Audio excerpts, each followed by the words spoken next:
Hi there, I'm Clementine Marie, and I'm a nutritional therapy practitioner trainee. I'm here to talk to you a little bit about what does it mean that we are what we eat. That's a phrase we've heard before, and I want to dive into that a little more because we found that actually we are what we absorb most. We are what we absorb from what we eat. And this is really a cool thing because it means we have a lot of agency over how and who we are. Um, and I think a lot about how we learned in schools to kind of box and separate our body into different categories. Like we know that our head and our neck is attached and a part of our hips and our ankles and our feet. But we also lose track of that our Achilles heel and the health of our Achilles heel really affects our brain stem, the base of our where our skull meets our neck, or how our hips are affects how our jaw is. That these are very interconnected systems because we're all here together.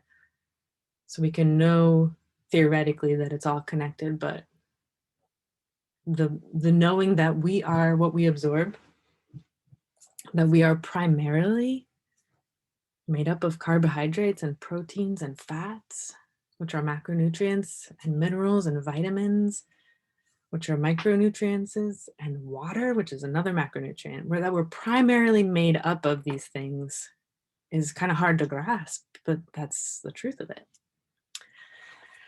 And what we're able to absorb is very bio-individual. It's very dependent on the own person's system. We have very similar systems, but they all need different things. So I want to talk to you a little bit about how digestion and blood sugar regulation, two of our main systems of our body, affect our ability to absorb the micro and macronutrients that we take in, and the importance of those micro and macronutrients. And I just want to put out there a little seed pod of the brain and remind you that we are what we think as well. Like that brain, its ability to affect how we absorb and digest is really powerful and potent. So what does it mean to have a healthy gut? Gut is where digestion and blood sugar regulation happens. What does that mean? It's where the nutrients that we eat go.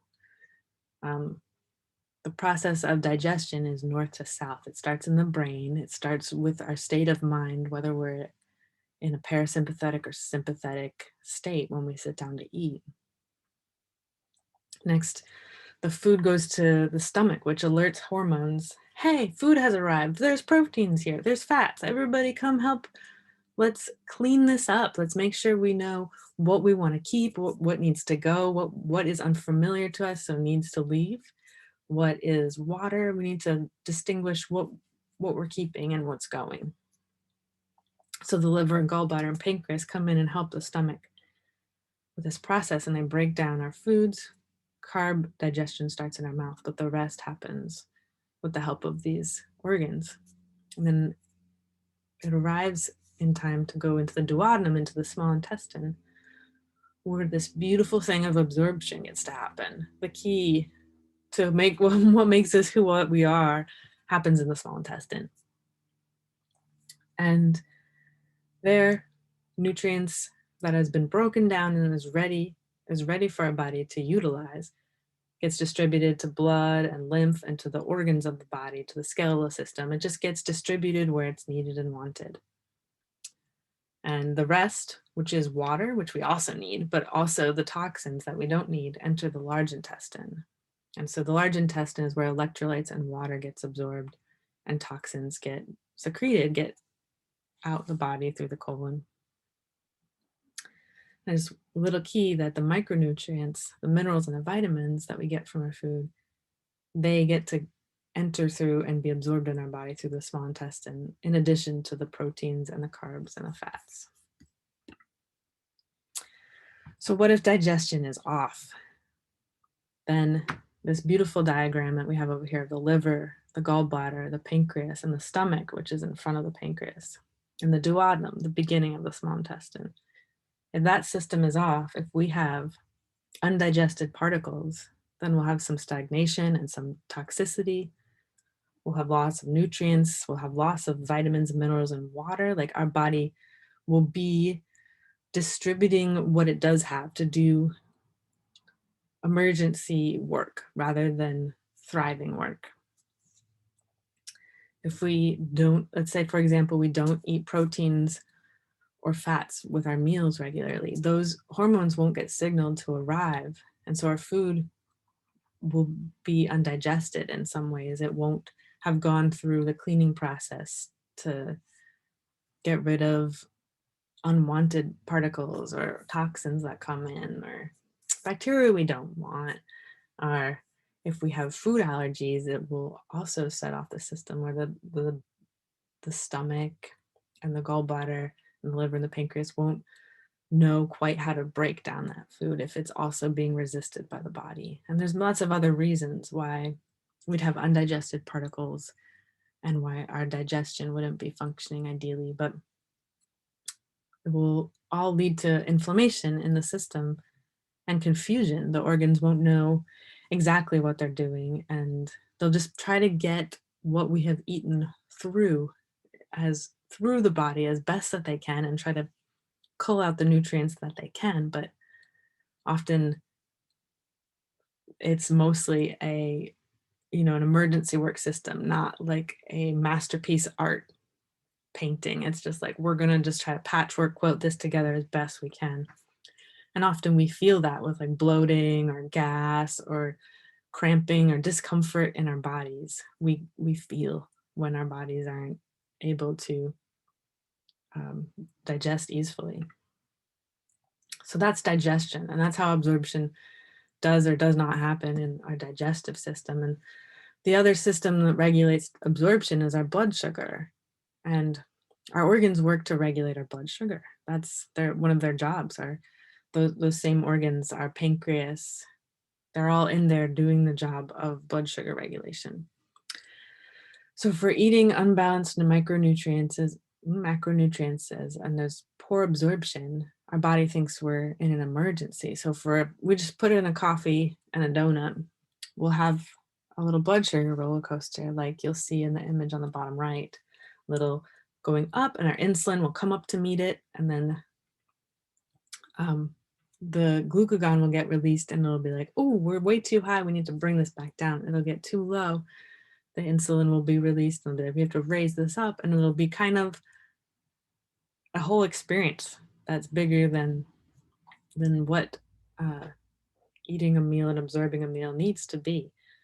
And when this roller coaster goes on for a little too long, we get depleted of insulin and glucagon. So the adrenals need to come into play. And I'm sure some of you can recognize some of these symptoms of low blood sugar here on the chart. And so as you can see, what goes up must come down. It's a trying to control a forest fire, and then also trying to start a small fire from a completely wet log. Like there's a big, huge roaring fire, and you need to call in all the fire people and get it brought down. Like, oh no, we just have wet ground. Like we need digestive fire. So making another fire, but a little bit too much. It's an overexcited system when put into emergency situations. And that's the reason I want to chat with you about one of the key macronutrients is fats, because it has that slow burning energy. It has that solid log that will sustain and not turn into a forest fire, not burn out as easily as, say, carbohydrates, simple carbohydrates especially. So it also is really key in how our cells function, how every cell that makes up the body functions. It's one of the things we're made up of. And a really fun thing that is great about fats is that it makes food taste good. It makes us feel satisfied with our meal. Fats are our friends. So through these systems, through digestion and blood sugar regulation and all that our body does when it takes in the nutrients we eat, how do we support our bodies to absorb it well? Well, one main way is to eat an array of macronutrients. This beautiful diagram of eating a rainbow.